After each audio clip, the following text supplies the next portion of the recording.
Welcome again to another episode from Elite Legions. In this one, we are going to break down the Sipahi. And just so you know, this was not just simple mastery. This unit has been reworked. So without any further ado, let's dig in, starting with their veterancy tree. So the veterancy tree is simple. If you want more damage and you are a professional player, just go with the bottom line and I will explain why. So first thing is first, you gain 20% more damage versus infantry using these two nodes. And the last node gives you 15% 8 seconds after landing your charge. Not the first part of the charge, but the second part, which is the jump. So, just as a summary, on the left, I'll keep it this way, we are gaining 35% more damage from the veterancy tree alone. Okay, just follow up with me. If we have a look on their skills, you will find that the skill itself, the charge, has its own damage buff. If you land the second part of your charge,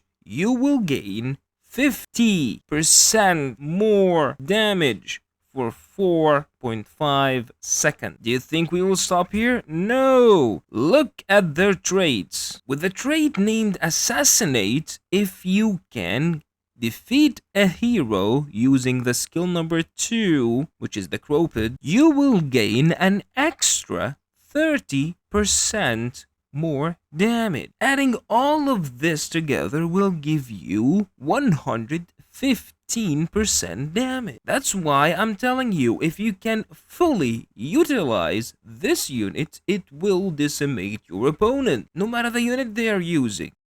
And do you think their buffs will stop here? No, take a look on their mastery. You can stack up this mastery, giving you 25% damage and damage reduction for 5 seconds with every enemy you hit. And guess what? Their second skill deals AoE damage, meaning you can so easily stack the passive in the mastery with just one stomp, since it deals area of effect. It can hit up like 4, 5, 6, 7, 8 targets in front of them. It's like a cone shape when they stomp the ground. So when we add all of this together, they gain 140% more damage for the first 5 seconds if you do as I will tell you. So all you need to do is charge in, land your charge, and press 2. One note you need to keep in mind is the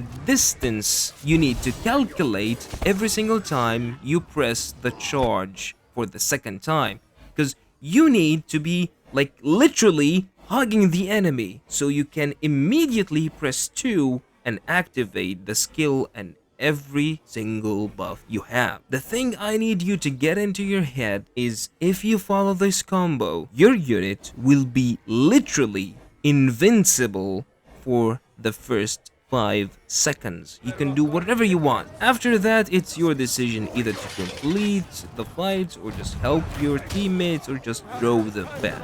Now let's mention their defensive capability with the first trait called Cool Under Fire. So this one is pretty noticeable for you since it will make a faint cloud around every single soldier and it activates twice. Once when you first deal damage or receive damage, and the second time when you use the skill number 2. What does it do? It simply gives you movement speed and more defense. With the skill, because the second skill has a huge misconception. So this unit is actually so immune to CC skill. You can't really knock them down.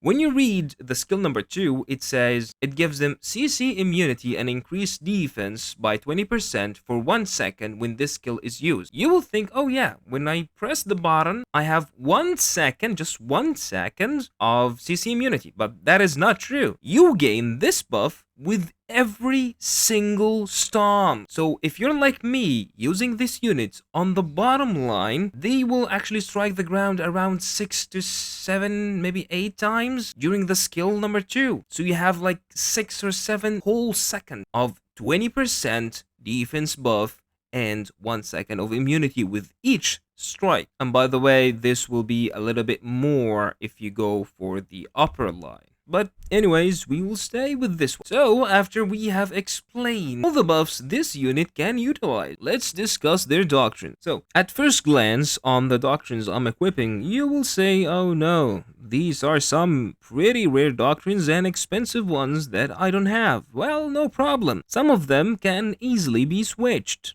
For example, the Devastation one. If you don't have the Devastation one, it's not really that effective on them, and I highly suggest you switch it with a pure blunt damage doctrine or any other raw damage doctrine. If you don't know what I mean, then I'm talking about the siege or just pure damage like the unit damage doctrines. However, the combat doctrine on this unit is very essential. Just like any other special unit, this unit is so weak without it. So try to have one on them. For the rest of the build, the only interesting thing that should catch your eye is that I'm using 125 tier 5 slashing defense doctrine on them. Well, guess what?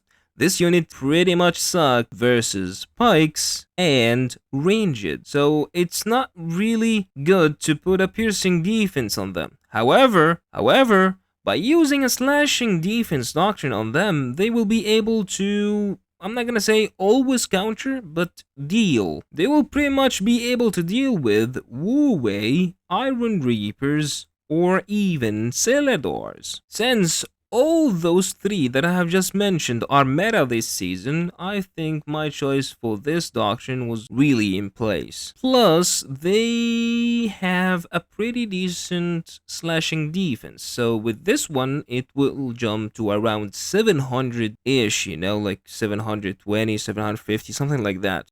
Now let's talk about these clips in detail. For example, in this one, I was going versus the Kriegsbruders.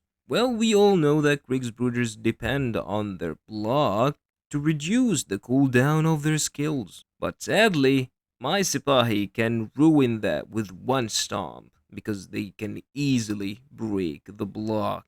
And as long as they remain in the fight with me, they can't regain that block. That's why I defeated him so easily without breaking a sweat. All thanks in the end to my slashing defense doctrine, which completely ruined the damage of the Kriegsbruders. Here is another fight versus the Celadors, which made me very, very angry with the player because he doesn't have any experience of how to use or utilize the Celadors. I mean, he even used the skill number 1 versus my Sipahi. That person did not for sure watch any of my Celadors video, because if he did, he would know that the skill number 1 is horrible versus Cavalry, and all you need to do is just use the skill number 2. However, I did apply the full combo on his Celadors. That's why they crumbled very quickly. Even if he decided to use the skill number 2 in this situation, I think he would have killed like 5 to 8.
I just wanted you to notice that he was trying to Alt and CC my units using his skills as pole axe.